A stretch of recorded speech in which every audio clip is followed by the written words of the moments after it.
so we got the Democrats with the border crisis, the economic crisis. We got the mass exodus from the workforce. We got Israel, Palestine, Democrats trying to roll. What's the next big thing the Democrats have been calling for? Hillary Clinton gave an interview about a week ago where she said it's time to hold these big tech companies accountable for disinformation. And I'm like, okay, but she's not talking about random conspiracy nutters. She's talking about us. She's talking about anyone who challenges the establishment narrative, because they might have their control of a bunch of different areas of industry and they're destroying it. But what happens when people are able to listen to this conversation? Well, that's a problem. It is. Because now people are going to open their eyes and they're going to be able to watch. And which brings me to the next story. They're being radicalized by us, Tim. Here's the story from Louder with Crowder. YouTube has suspended Louder with Crowder again, applies second hard strike on Crowder's channel, and a strike on their Crowder Bits channel, which is segments from Crowder's show. So that means the one strike is less relevant compared to the two strikes. Once you get two strikes, you can't upload or stream or post anything for 2 weeks on any channel. You're supposed to be able to, but we know they already went after Crowder with a warning for trying to explain that he got a strike. Can't do that. One more strike and Crowder is permanently banned. What's the hard strike mean? It means like they could take your content down and say, we removed your content, but not issued a strike for these reasons, which they should do. They should do, because this shows what they're doing to Crowder, that their main goal is literally just to get Crowder banned and justify it in the press. They're claiming that by Crowder supporting law enforcement action, they were cheering on death or tragedy. And it's like, wait, hold on. If the cops are doing what cops are legally supposed to do, and you cheer for that, isn't what we're supposed to do? Or are we supposed to cheer for lawless activity? It depends That's a on problem. what they're doing. I don't know the details on what he said or how he said it, but I do know that they have had a target on him and anyone else, and they're going to pick them off one at a time, I guess. So Crowder pulled up a bunch of examples of targeted harassment on YouTube. That's fine. The Covington kids was a huge example of tons of people who got away with it, and they're clearly just going after Crowder. The cliffs are going to erode. Look, I don't know, maybe the Crowder people don't want to hear it when I say it, but I think they are gearing up to nuke Crowder. What happens is, as an admin, I was an admin at Minds for like 5 to 6 years or something. So from my perspective as an admin, when you start to see users that you start to resent because they do so much stuff that makes you make decisions about, is this a violation or is it not? And you have to like constantly be thinking about it and stressing about it. And then you start to resent the person. And that's what's happening. These people, they're admins that resent him and are looking for reasons to destroy him right now and ban his content. But they're also heavily targeted by Media Matters. You Google search Steven Crowder, and it's all basically Media Matters articles. And I think a lot of it, what it is I don't think it's personal necessarily. I think that there's people at Google who are just like, we are getting slammed by Media Matters. So just err on the side of it's a strike. Don't give them the benefit of the doubt. What should happen? They were talking about Ma'Khia Bryant, who had a knife, was out to stab a woman. And they said, sorry, it's justified. That's the way the cookie crumbles or whatever. And they said that was glorifying death or something. What should have happened is they should have sent a message saying, we've taken the video with no strike to inform you that this is not acceptable for future reference. That's it. That's considered like a soft strike is when they take the content down. People would just call it, like a strike from the channel or like a removal or whatever. And I don't think they should have either way. I'm just saying, if they were actually concerned about Crowder's like demeanor or attitude, they would have taken it down and said, we're not giving you a strike, but you can't do that. All right. A hard strike is basically like, it's supposed to be when like a person gets naked on camera. Well, actually, I think you do that, you get permanently banned if you just go crazy. But there are some channels that have exemptions for showing nudity and stuff if it's science related. But like strikes are supposed to be, you spout a bunch of racist stuff and you're angry and yelling at the camera and they go, yo, boom, gone, strike. You can't do that. Don't do it again. Crowder was like, an officer came, here's what they did. Well, that's the law. That's what happens. And YouTube was like, strike. Yeah, based on I don't want to set myself up for anything, but I can't believe that I have no issues in comparison to an issue like that. That makes it very clear. Like getting strikes? Yeah. I mean, I'm backing out of this conversation not to draw any attention to my content in particular, but it does seem to me that is an overreach, and it's part of their overall plan, which is how do we get rid of Crowder? It's not like enforcing their rules to the letter of their rules. Same thing with Alex Jones. Yeah. It was very obvious when they were going after Jones, especially with Sandy Hook stuff. I'm like, dude, I get it. The guy said dumb things, but that was like 8 years ago. And they keep bringing it up. And I'm like, it's the weirdest thing. That's what they bring up every time. And it was interesting to see. It was coordinated with every major network taking him out at the same time. They didn't like him for his political message. Does he say, outrageous things? Oh, definitely.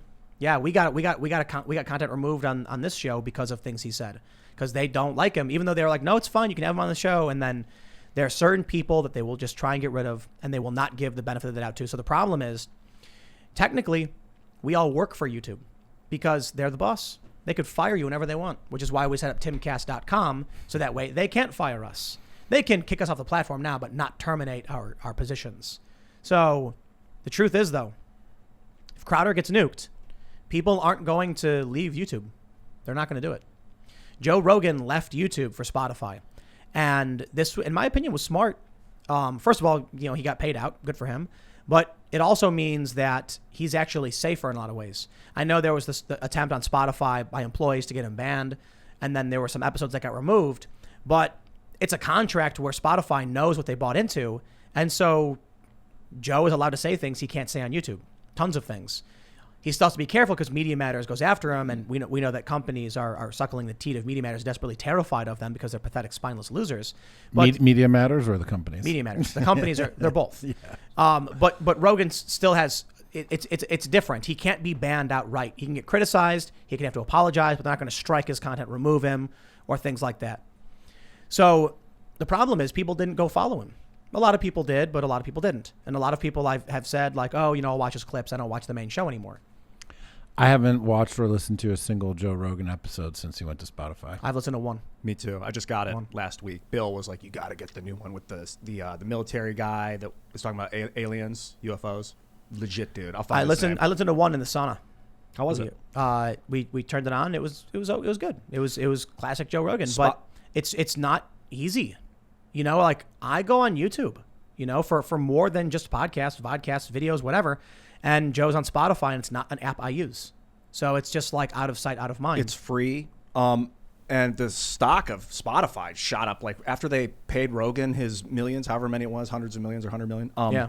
Their stock went up like billions and billions of dollars, the value of the company. What a move. Sounds because like Joe got underpaid then. But, $100 million.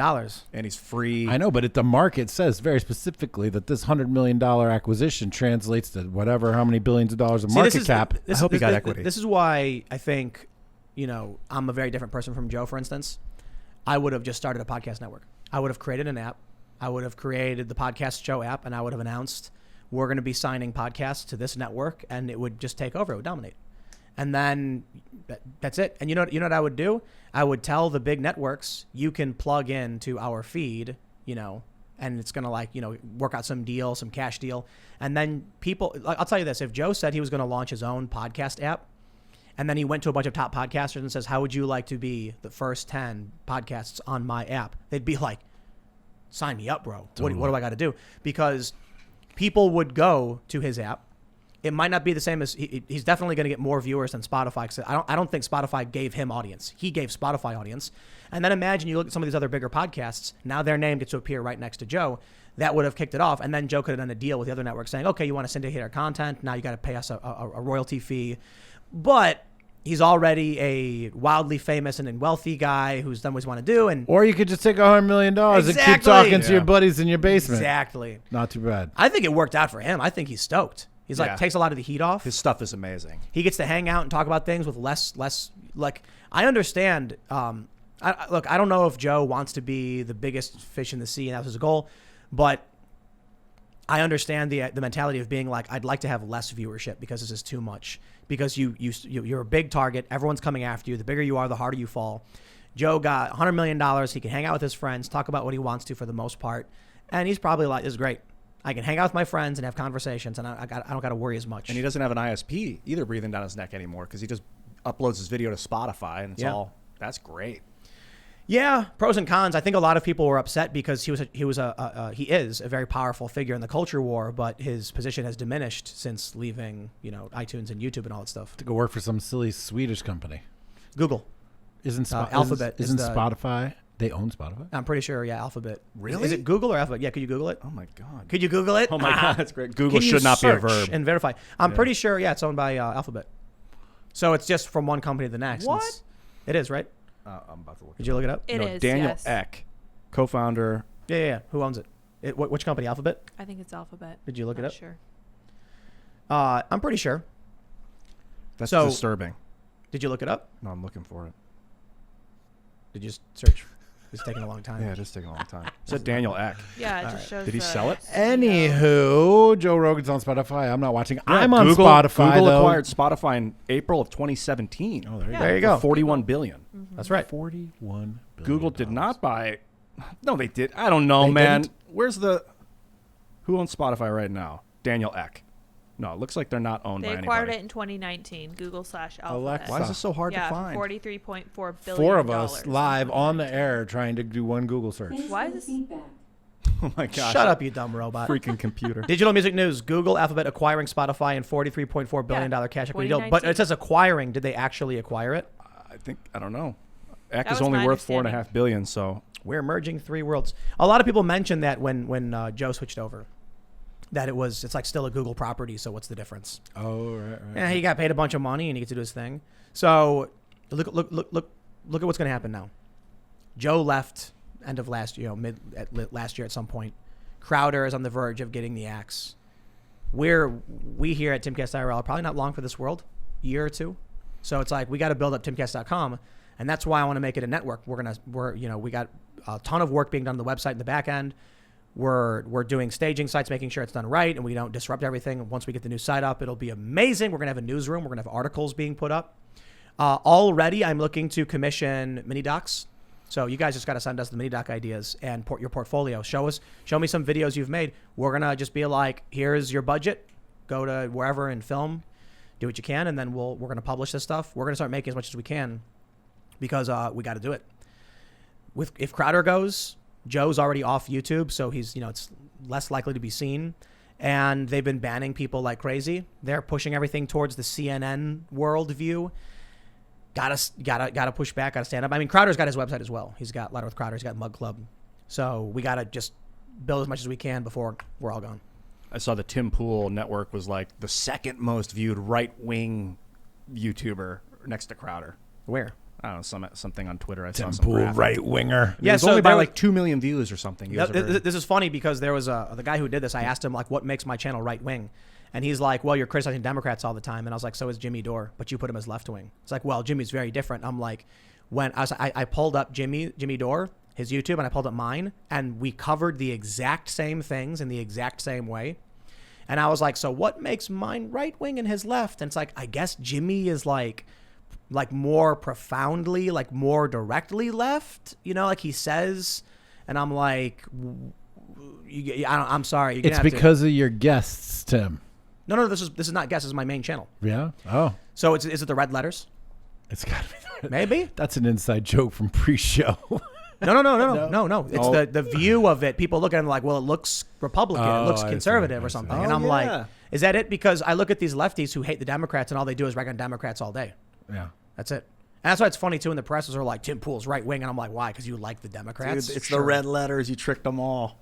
Well, the red letter is just a regular psychology Hey, thing. Red catches your attention. I figured out Google tried to buy Spotify. The talks broke down. And now Oh, Spotify's okay. owned mainly by the CEO and another guy. So it's owned by the All right, so it shareholders. didn't happen. Them Swedish boys. They got Rogan Yeah. instead, basically. Worth more than $43 billion in their opinion. And they get to hold on to the company. Wow. Jeez. And it is. Because that network is, man, that's big. I fear that knocking the grill over. Oh, I did, sorry. That a lot of people are going to cash out the moment they can. Of Spotify? No. Just of the culture war. Like, I don't think Joe ever signed up to be a prominent figure in the culture war. I know. He was talking about the moon landing or something and gorillas or I don't know, chimps. Bigfoot. Yeah. And then all of a sudden he starts having interesting conversations, and then he starts, getting in the culture war because the culture war is dominating, and then all of a sudden he's forced into this fray. He's probably like, dude, I am out. I don't want to be here. I'm a comedian. For us, like, we're more political, cultural politics, hard politics. It's a very different space. And I bet there's a lot of people who are saying, look, I'm not going to name names, but there are some people who have been posting about this recently that they used to make political content and then were like, dude, I never was into politics. I don't want to do this. And they've bailed out and they're doing non-political things.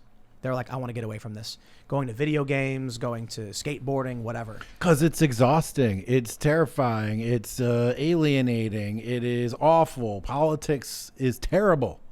It's stressful. It's full of anger and hypocrisy and And it makes you a hate. target. Makes you a target. It puts you at risk. It doesn't. For most people, it doesn't pay very well. Thanks for checking out this clip from the Timcast IRL podcast. If you want to see the full show, come back to this channel, youtube.com/TimcastIRL, Monday through Friday at 8 p.m., where you can leave comments and super chat, and we actually will read your comments on the show. Don't forget to like, share, subscribe, and if you want exclusive members-only content, segments you can't get anywhere else, go to timcast.com, become a member, and we even have full bonus episodes. Thanks for hanging out, and we'll see you all next time.